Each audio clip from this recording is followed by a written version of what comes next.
بیٹے عمار کو کھڑا کر دیا اور یاسر کو، اور سمیہ کے پیچھے سے ہاتھ باندھ دیا ابو جہل نے، اور سمیہ کے کپڑے پھاڑ دیے، ننگا کر دیا۔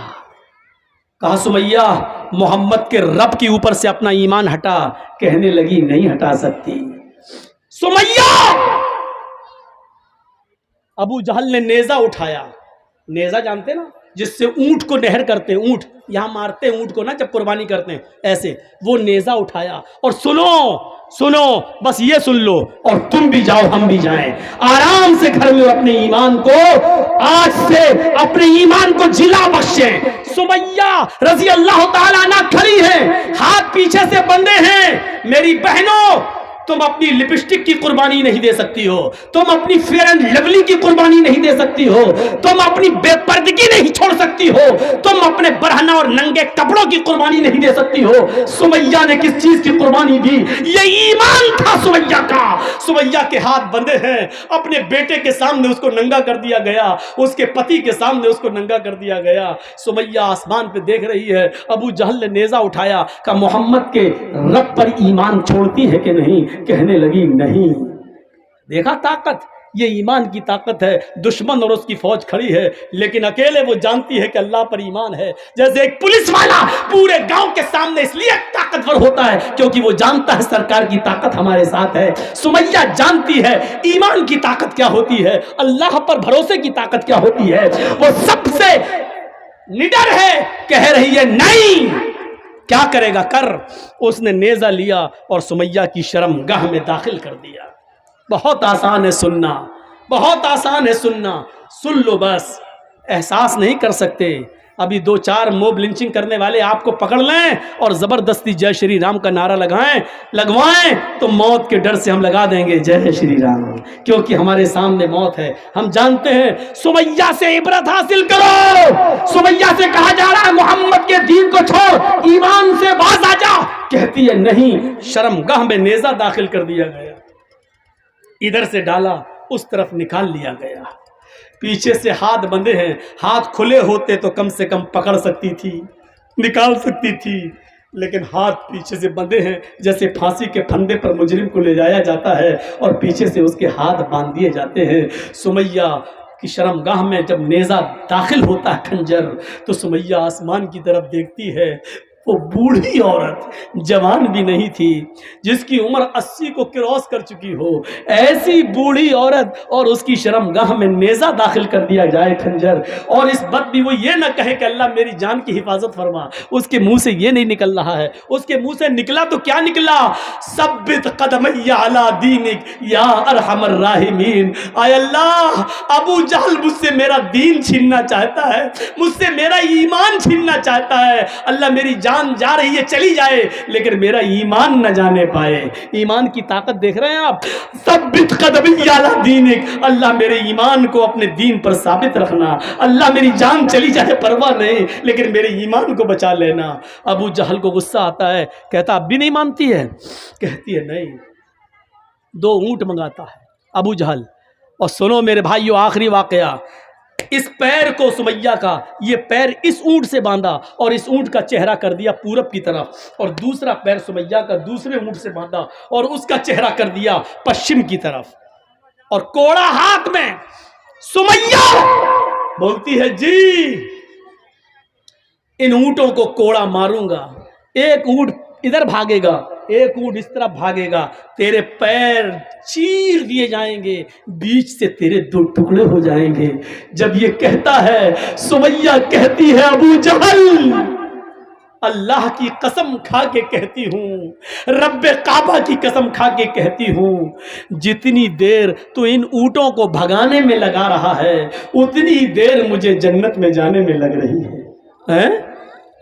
ہاں اے ابو جہل، یہ جنت میں دیکھ رہی ہوں، اللہ کی قسم مجھے دکھائی دے رہی ہے، اس کی خوشبو میری ناک تک آ رہی ہے۔ ابو جہل جلدی کر، میرے ہاتھ کھلے ہوتے تو میں کوڑا اٹھا کے تیرے ہاتھ میں دے دیتی، تو نے تو میرے ہاتھ ہی باندھ دیے ہیں، جلدی کر، جتنی دیر تو ان اونٹوں کو بھگانے میں لگا رہا ہے اتنی دیر مجھے رب کی جنت میں جانے میں لگ رہی ہے۔ کون سا ایمان تھا،